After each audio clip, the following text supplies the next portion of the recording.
So here we are, still Nerdly Out Loud at the Romford Horrorfic 2025, and I'm sitting down with some of the cast and crew behind Sleep Talking. How are we today? How was that seeing it up on the big screen? Yeah, it was great. It was a much bigger space than I actually expected it to be. Like, there's been some festivals that we've gone to and watched it in like a smaller space on a smaller screen. So I think in terms of showings of it, that was one of the biggest screens, and it was a really great sound system as well, and I thought it blew up quite well as well. Yeah. I've seen it a few times now. It's this is probably the last of the festivals that it's getting screened at. It's kind of reached its end, but yeah, it was a really nice one to send it off, I suppose. Yeah, it looked good. That's all I'd say. It looked good. So let's talk a little bit about introducing ourselves. Who are we, what we did on the show, and where this initial idea came from. Let's jump into that. I think maybe Shall I start with? My name's Peter Stead. I wrote it. The idea for me, something haunted. Somebody's died. It's all right. It's a horror fest. Yeah, fair enough. It's haunted. Yeah, the idea came from me because I've been told that I sleep talk, and I think it's one of the eeriest things somebody else can go through. I remember one of the girlfriends that told me I did that used to get offended by what I said, which I thought was pretty unfair, but obviously I didn't hear whatever it was I was saying. She used to tell me some stuff, but yeah, sometimes she was really annoyed with me in the morning, and I was disturbing her sleep as well. But I thought that I quite like that subtle eeriness.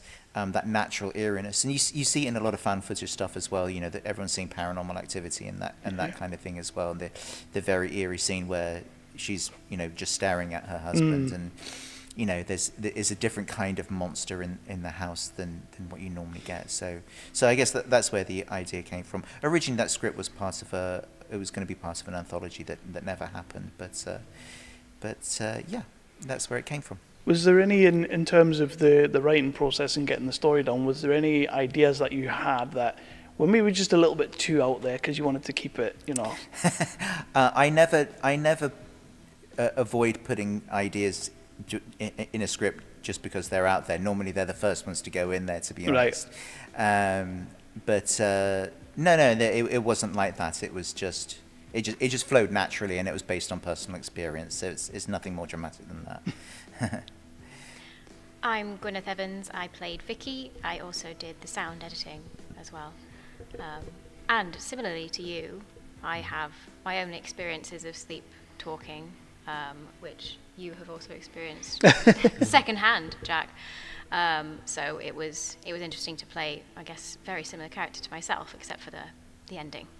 So is it you that sleep talks? Yeah. Do you ever worry what you might say when you're sleep talking? Because my wife does a little bit sometimes, and sometimes I'm worried she's going to say something I don't want to hear. And does that ever worry you at all? Yeah, I know what you mean. I am worried that I will say something very random or some weird subconscious thing. As of yet, I don't think I've said anything that I'm worried about. It's more just like embarrassment, saying something that just makes absolutely no logical sense. Like, there was one time that I woke up and I was absolutely convinced that we had a pet mouse that we had not fed for weeks, and I was like, oh my God, we need to feed the mouse.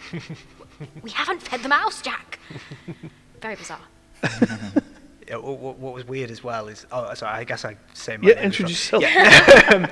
Yes, I'm Jack Berry, and I was the director, cinematographer, and editor of Sleep Talking, and also I'm Gwyneth's boyfriend. So we didn't include that context. Yeah, I was going to say it's a weird one because we shot it in our own house, in our own bedroom, in our own bed, where something like this situation is commonplace, and it almost felt like a bit of a mistake because once we'd finished it, there were some nights where I'd woke up at like 4 a.m. and she was being a bit weird or laughing in her sleep or whatever, and I did feel like, I don't know, maybe I shouldn't have. We've manifested the situation. Maybe we've made it worse by manifesting it into like a horror film. So is that what? Because obviously Peter wrote this. So is that what drove you to this story? Like, you kind of. Because you were looking through a selection of shots, weren't you? Yeah, so me and Peter are involved in a organisation called the Independent Horror Society, which is a London-based, how do you got like a network of filmmakers? That's right, yeah. Yeah. And they do all sorts of different things. They do short film nights and they do networking events and things, but they have a group chat that me and Peter were both in, and I just put a call out for, does anyone have any sort of quite makeable on a low budget, maybe sort of like 2-3 minute scripts, and Peter sent several over, and Sleep Talking stuck out to me as being, I guess, quite achievable on a low budget, but also relatable, like this weird, just something in the universe clicked that was like our experiences with this kind of situation and Peter's experience like kind of overlapped, and there was some common ground there. Yeah, and what part of obviously you all are independent filmmaking at this level, and everybody kind of does a little bit of everything. You have to wear many different caps, but what part of filmmaking is your like most self-gratifying? I like, I think I'm quite a visual filmmaker. I'm always quite drawn to films that have quite a strong like visual style, and I always like things that are quite have a little bit of flair, whether it be like the color grading is like a little bit stylish, or the lighting is a little bit moody. Like I do like stuff like that. So I think, as much as I love directing, I think because I also am my own cinematographer, kind of just out of necessity for doing low budget stuff. Yeah. I have fallen in love with that combination of, like, as a director, coming up with how like the tone of everything's going to be, but also as a cinematographer, kind of like, I just love that feeling where you've not really planned it, but you've just placed the camera somewhere that just really, really works, and you're like, oh, I just love this composition. And because sometimes on a low budget thing, you don't have the time or sort of time or money to kind of do loads of like rehearsal stuff or anything, and sometimes you just kind of experiment on the day. And yeah, I like little happy accidents where just shots turn out really well and stuff like that. And on that, sorry, we'll get it in a second, but on that, were there any happy accidents that stand out in this short that maybe weren't necessarily in the script to start with, but happened on the day, and you're like, that's great, that's staying in?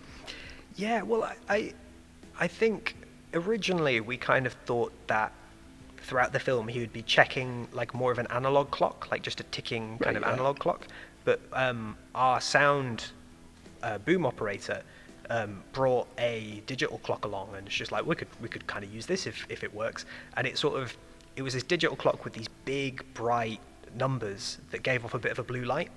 And from placing that in the set, immediately it was like, oh, the whole sort of, the color palette of the film should be based around the sort of light that this clock's giving off. It also gave us like an excuse for why it's light, why we can actually see them, because in reality they'd just be in pitch blackness. Yeah. But because it was emitting a blue light, it made sense that we could have them in blue light. Yeah, because so many horror films are kind of just like a house at night is just vaguely lit by moonlight, and it's kind of not really explained where all this light's coming from. So even though we did have like LED lights and a softbox on set, we were able to kind of turn the light up a little bit, and it feel motivated by this digital clock that was there. The only thing that was annoying about the digital clock was the continuity and having to remember to keep if it was right, go back and forward. Because otherwise it would be like, on the wide it says it's like 4 a.m, but then on the close-up that's the next shot it says it's like 4:15, and then it goes back to wide and it says it's 4:02 or whatever. So we had to keep. I'm not very good at like After Effects, so I just thought I'd just do it all on the day. So there always had to be a conversation about what time it was in the shot. Yeah, I'm pretty pernickety when it comes to things like that. I'm a bit of a perfectionist, so I was probably constantly checking, making sure it hadn't gone ahead more than a minute more than would make sense. Yeah, we had to be like, well, it was roughly about 2 minutes that it took for this character to do this thing. So when we pick up the shot, we're going to set it to 2 minutes later than it was previously or whatever. Yeah.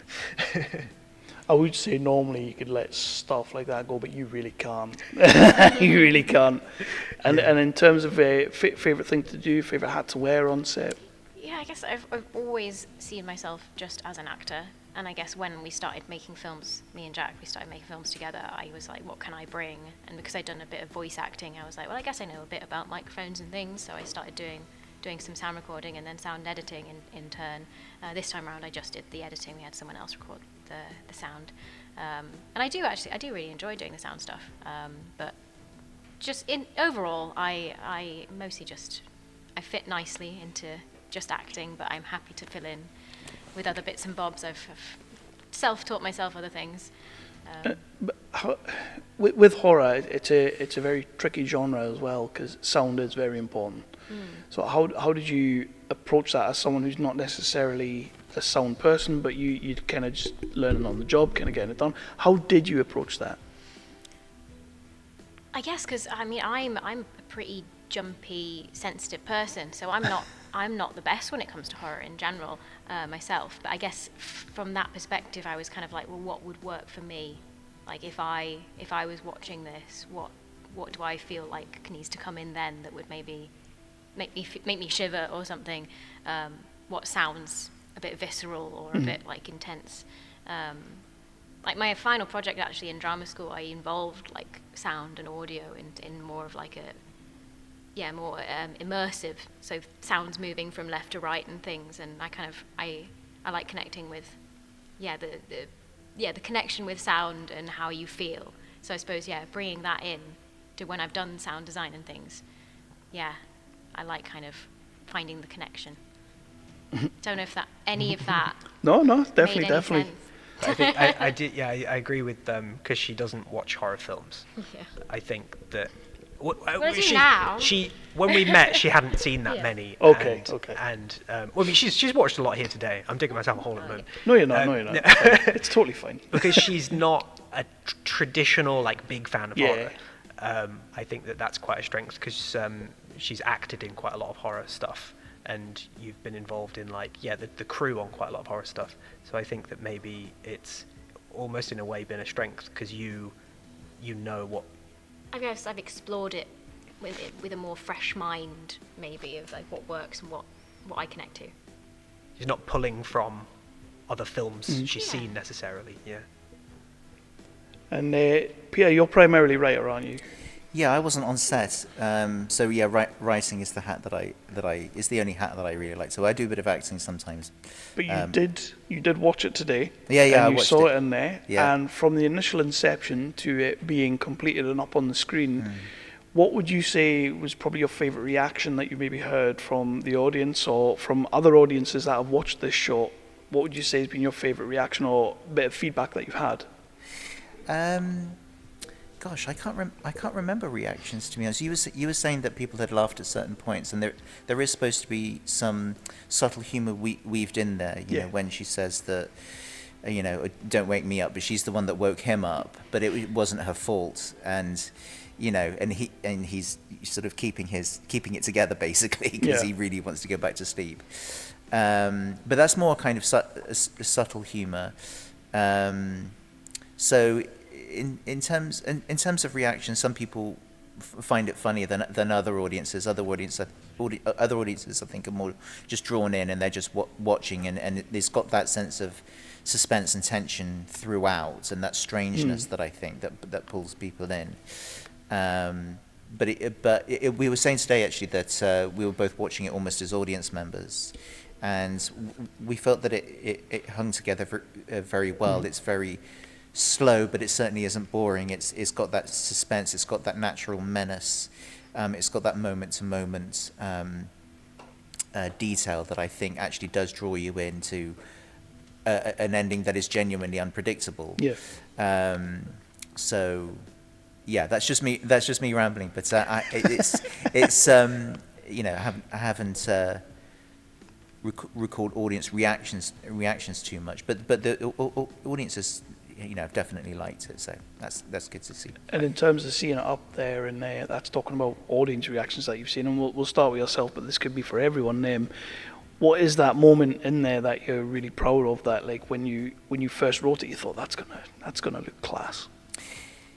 Yeah, I mean, it's similar. It's what Jack did was similar to the movie that played in my head actually. So that's really good to see. and seeing the moments work in the way that I intended them to work, it shows that Jack understood each moment and what it was meant to bring to the script, which is important. And I'm going to talk about what Jack did, but I think it's a very confident piece. Mm-hmm. He didn't feel the need to over direct anything or put too much in. He just let the story speak for itself. Cliche as that sounds, but is a phrase, but that is what he did. A lot of directors feel they need to compensate somehow, and some directors they haven't really absorbed the script, but Jack did. So yeah, that was my impression of seeing it today. I think it holds up. I think it holds up really well, and for a scene that is basically two people in bed, it looked very cinematic. Actually, it looked very almost beautiful in a way. 100%. So yeah, that was my impression. Thank you. That was very because we've not really talked that much in depth about it No. since we worked on it, so it's actually quite nice to hear you say some of these things.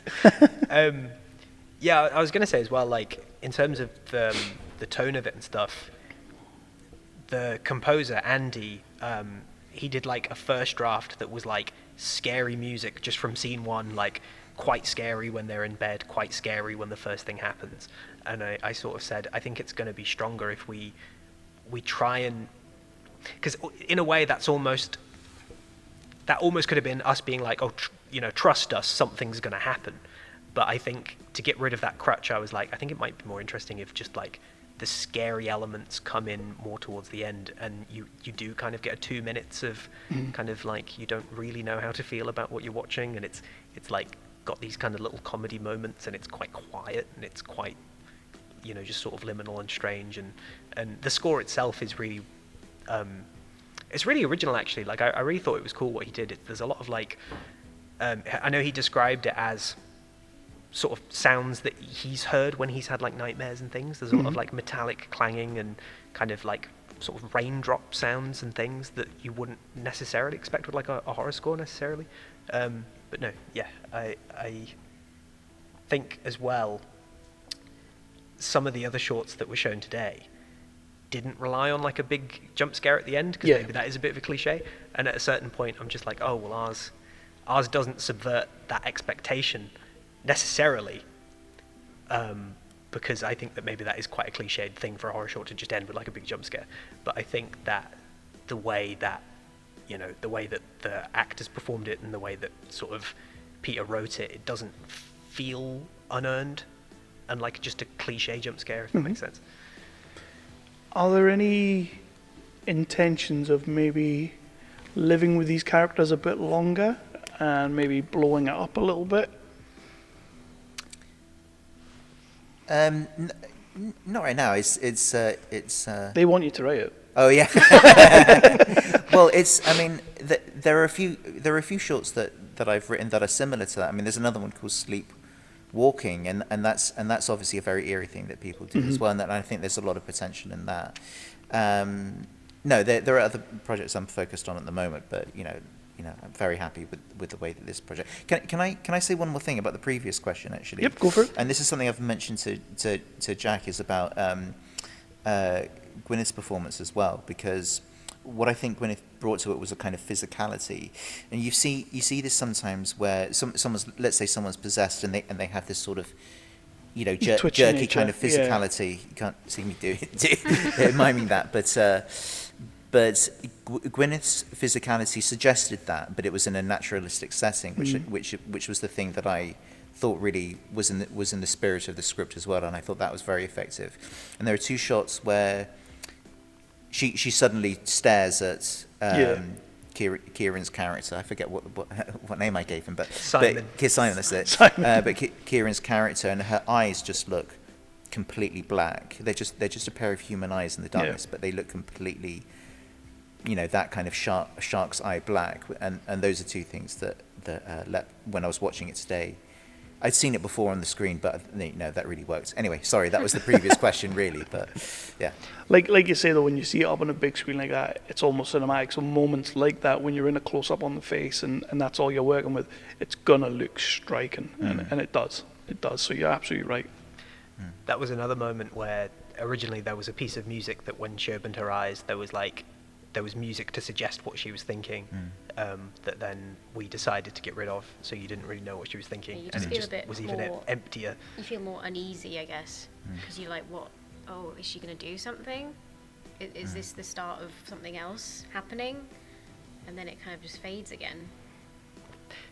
And from an actress's point of view, what exactly were you thinking? How do you kind of prepare for that kind of role and put yourself? I know you have some experiences with it, but how do you put yourself into that mood and not? You kind of having to skirt a bit of a line, really. Otherwise, it can become slightly absurd. So Yeah, I think I just had to not think about it too much, because I think if I had put too much time thinking about what my character is actually thinking, what stage, like, in becoming, I guess, demonic, what stage is she at then? I was just kind of like, if I just play the beats of the script, if I just do it as, like, I guess, naturalistic with a hint of uncertainty, I don't know, in it, then that'll just, like, it'll just honor the script and honor the vibe of the audience's journey as well. If I don't know where it's going, then the audience also don't know where it's going, which maybe is more interesting than me being very certain. Yeah, because it's not a creepy laugh she does, and it's not necessarily creepy crying that she does. It's like, these are things that could have been quite a big swing from an actor, but I think that your choices were, more natural. Yeah, I didn't want to be that, the weird creepy laugh. I just wanted it just to be a laugh. Like, she might just be having a silly dream. It's not necessarily something dark at the start. So, yeah. Just quickly to go back to the question about these characters, I think, like Peter was mentioning, there's another script called Sleepwalking. I think if we were to kind of continue the idea into something bigger, it might be more like it's in the same universe, but not always the same characters, maybe different couples Like every the time. anthology idea that you had. An anthology element to it. So, different things that can kind of go wrong in your sleep. Sort of cinematic universe. I mean, just be called Sleep.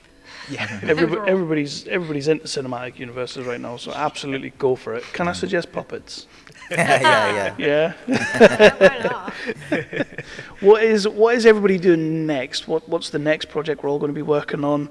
Where do we go from here? And where does Sleep Talking? Where does it go from here? Is there more festivals? Is there more ideas? What happens next for everyone? Well, Sleep Talking has come to the end of the festival run. Is this the last show? This is the last show. Yeah. Wow, thanks, so guys. it's a great finale actually. No, brilliant. There are no immediate intentions for that particular project, but at the moment I'm focused on a novel that I've just written. My God, it's the first novel I've ever written. It's so much work. It's like you've got to have a whole battle plan. I swear to God, it's like you've got to be so strict on yourself as well, which is something I'm terrible at normally. So I'm just starting to query agents with that. Any hints on what kind of area we're talking about novel-wise? It's what they call an upmarket thriller. So it's got elements of sort of the more literary end and elements of the more traditional, thrillerish. Cool. It's a. Did I say thriller? I meant mystery. Sorry. It's Okay. It's Thriller mystery. mysteries, kind of the same. Yeah, but it's about a man who goes missing and his wife search for him, and the search gets stranger and stranger. And I love it. I think it's one of the best things I've ever written. So I'm excited about that, but it's early days. Here at this Romford festival, you've got the Red Cape stall, and they're selling horror anthologies. I've got a short story in the Tales of the Gothic Nice. Anthology there as well. So it's nice to have that here as well. But those are the things that I'm focused on. That short story is something I'm certainly looking to turn into a novel as well. So yeah. And acting wise, where can we expect to see? You've done a little bit. Oh, acting wise, I do still act sometimes, but it tends to be in something I do. I act in Friends stuff or if it's something I direct. But it really is writing is just. Yeah, me and my iPad is heaven. But if somebody wants to cast me, I'm game. I guess me and Jack always have like things slightly in the pipeline ideas, but I'll let you talk about them. I'll just use this opportunity to plug things, I guess. I had a film that premiered at Fright Fest last year. It's called Fright. That's recently come on Amazon Prime, it's free to watch if you have a Amazon Prime subscription. It's black and white in the style of classic horror. It's a bit of a homage, so check that out if that sounds like your thing. In terms of things that are coming up, I have a fantasy feature film that's just got its release date. I think it's 16th of March. It's called Warlord. But yes, that has just been announced, and a lot of people online seem to think that it is AI or fake. So this is a big shout out. Officially, it is actually happening. That has Billy Boyd. He is starring in it. People seem to think that that's fake for whatever reason. I just don't believe that. This isn't real. It's got a few people from Baldur's Gate 3 in. So they think him being in it is AI, or they think the movie's not actually I think a people thing? thought the poster was AI or Oh, something. okay. I mean, Okay. I think like because there was no the poster released and then there was no trailer, and I that's don't. the thing. yeah. People are like, trailer? There's no trailer. Also, it's not on his IMDb, so it's just not on his yet, I guess. But it was released. The official like press release thing came through the OneRing.net, which is a very prestigious site. So this is just anyone who is listening. It is real. If you had any doubts. Is that you doing the don't tell me it's not real, I saw it happen? I'm in it. I am in it. Did I say that? I just said it's a thing. I'm in it. Excellent. The next thing that I'm going to direct is a sort of like a folk horror take on the Three Witches from Macbeth. Okay. Because there's a festival in Stratford-upon-Avon called the Shakespeare Shorts Festival, and we made something for that last year. We made like a 3-minute sort of experimental version of Romeo and Juliet, and we're going to do something similar this year for Macbeth, which is it's cool because Macbeth is very moody and kind of horror-y in its own right, so we're just going to kind of expand that tone into something that's quite a little bit more folk horror-y, a little bit kind of bit Robert Eggers inspired kind of thing. I've just sort of joined a project as an actor that's a sort of like a romance short that's I don't know how much I can say about it, but it'll be, I've done little bits of acting in the past, but it'll be the first time that I've kind of been like a main character in something, so that should be a good experience. If you could, or if you were to stick this short movie into a time capsule and bury it in the back garden, and somebody 50, 60, 70 years down the line found it, and there was a little message from each of you in there, what would you say to the people that were about to watch this years from now? This actually happened. It's a documentary. Honestly, It's not AI. yeah, honestly, probably something like, this is a real short film made with real actors that was written by a real person that was filmed with a real camera. It was not made on a computer, it's not, like a ChatGPT film or anything like that, because I think, I'm imagining in 50 years' time, films won't even have actors in them. It'll just be, AI-generated people. My hope is that is a conversation it's coming up a lot now, and understandably so. But my hope is that that never happens. Like we have to. There's certain things you can't get in movies with AI, 100%, and that's what I like to call a soul. AI doesn't have that. It'll never have that. So let's just keep making our movies the way they should be made. So 100%, you're right. It's something that's really annoying as well. Well, there's a fight back. I mean, yes, there's a huge fight back. There needs to be. I just won a Freedom of Information case against the Intellectual Property Office. Oh, nice. Because they were going to bring in a text and data mining exception, copyright exception for AI, which would have given companies the absolute right to take your data and put it and train their models on it. And this was a previous suggestion of the government, and then there was a backlash, and it got dropped. So now I'm trying to. I've just partially won a case where they have to send me the background materials, which I'm sure they don't want to do because they never want you to know where it's going, what they're discussing and how they're discussing it. So that's nice. So we'll see if they do or if they appeal the decision. But there's a phenomenal backlash with the government's new proposal, which is almost the same as the previous proposal. Yeah. So giving people an opt-out, which is completely impractical, and they know that. But yes, I mean, AI, some people want to use AI, and my position is, as long as the data has been obtained lawfully and fairly and ethically, then that's a personal decision. It wouldn't be my decision, but it's not my right to tell others how No. they would do it. But it certainly wouldn't be mine. It just has to be ethical, and I think the whole thing has become very out of control at the moment. Everything needs to calm down. And so quickly as well. Yeah. It just seemed to be like there's this thing out there, and now it's like it's there, it's everywhere. I don't want to use the comparison, but it's kind of like COVID. You know, at the very start, it was kind of like there's this thing that's happening, and then all of a sudden everybody's locking the doors, and we have to stay indoors. Yeah. AI seems to have been like that. Almost it's just like that. all of a sudden It's a just similar pattern, yeah. exploded, and it's scary. And the government, I think, have been completely irrational in the way that they've approached this. They've almost been panicking. I feel like it's because they don't understand it. Yeah, I think that they have people advising them who understand the technology and that kind of thing, but they have people they don't seem to understand the artistic side. Yes.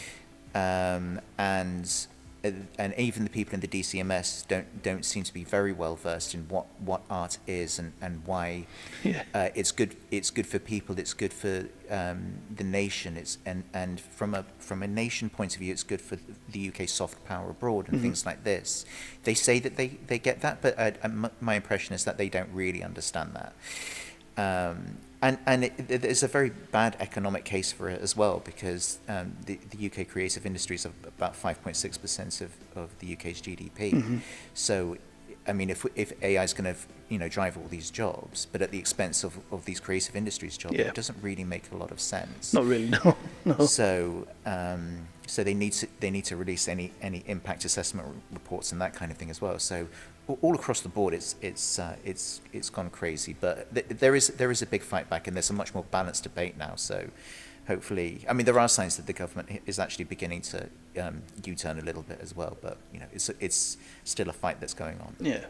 It's a very serious answer. Isn't it? I like it though. I like it. It was very well articulated as well. It's very well articulated. And what would your message for the time capsule be? But not be too serious. Let's. Well, mine was this is real. This actually happened. This happened. Yeah. That's it. Just to prank people in the future. Yeah. And would you be anything in particular that you would throw in there? I've been trying to think of a clever and very funny. Oh, is that why you went on? That's it. That's why I rambled, and you saw right through it. I've got nothing, so I'm going to rant. I got nothing, and I hope they don't notice. Well, I guess it would be something cheesy, like it's a film. It's made with love. Yeah. And we had so much fun doing it, and there's nothing better than making something yourself. Yeah. That would be the message. Yeah. So wholesome. So wholesome. Yeah, I think that was kind of I guess my point about this is not AI. It was made with love. Meaning heart and soul. Making this short was actually quite hard. It wasn't an easy thing, but finishing it and then after a day's work of editing, sitting and having a beer or something is a sense of accomplishment. So with that, is there anything that you would say that maybe throughout this process on this short in particular that you guys have learnt that you weren't necessarily 100% on in terms of filmmaking, but also something you've maybe learnt about yourself? I've always been quite introverted on set and always been a little bit anxious about directing actors, because I'm from like a media background where at university I basically it was all sort of very technical, and it wasn't like, we never really talked about performance. We just talked about what cameras did in film, and how to dissect a script and how to edit a film, and it was never really about performance. So I think for Sleep Talking in particular, and you might have found this as well, Gwyn, but like I felt like maybe I'd found my confidence with sort of, if I wasn't happy with something an actor did, being able to articulate what I did want them to do, because I think maybe in the past I've just kind of maybe let something slide, or maybe I didn't know what I wanted. But I think I'm getting better at working with actors, I think, and that's something that I'm probably going to keep going down this path of, like I say, I would quite like to do more acting, and that's kind of, in a way, to become a better director, because to get more of an understanding of what it's like being on the other side of the camera. Mm-hmm. Yeah. I've been trying to think if there was anything specific from this particular short. Maybe, cause I guess just as like a self-conscious me thing, I'm used to kind of like, oh, I get to, if I do myself up nicely, I can make myself look quite nice just on average. Sure, I'm just a person during the day. I suppose when you're playing a character that's sleeping at night, you probably wouldn't be wearing any makeup. So I was like, oh God, I'm gonna have to like kind of push past this sort of self-consciousness of not wearing any makeup. And I think, yeah, I just kind of just let that go and let myself not worry about it, which I guess was a bit of a stepping stone for me. Because I'm like, well, I'm just now immortalized, looking not particularly well put together.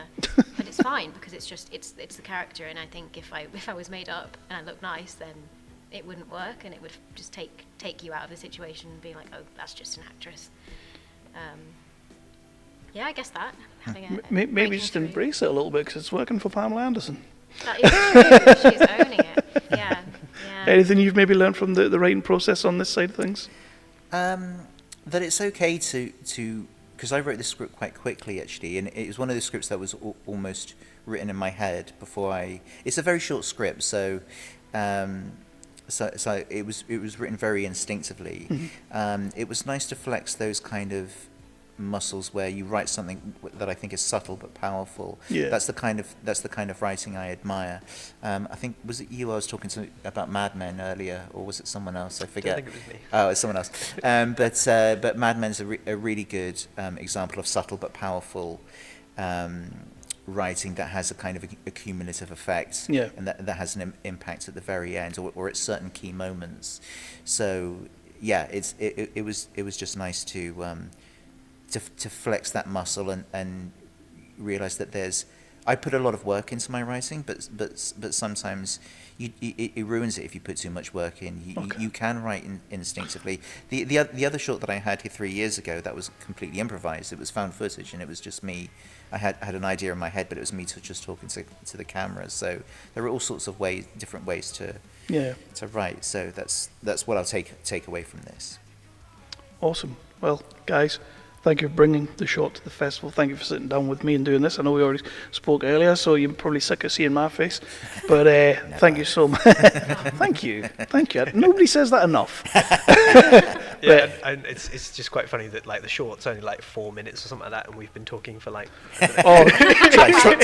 Trust me, I did one of these before I came down to the festival. With there was a lad in Newcastle who's a co-director with a lassie who lives in New York.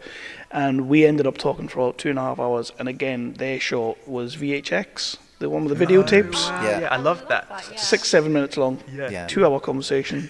Yeah.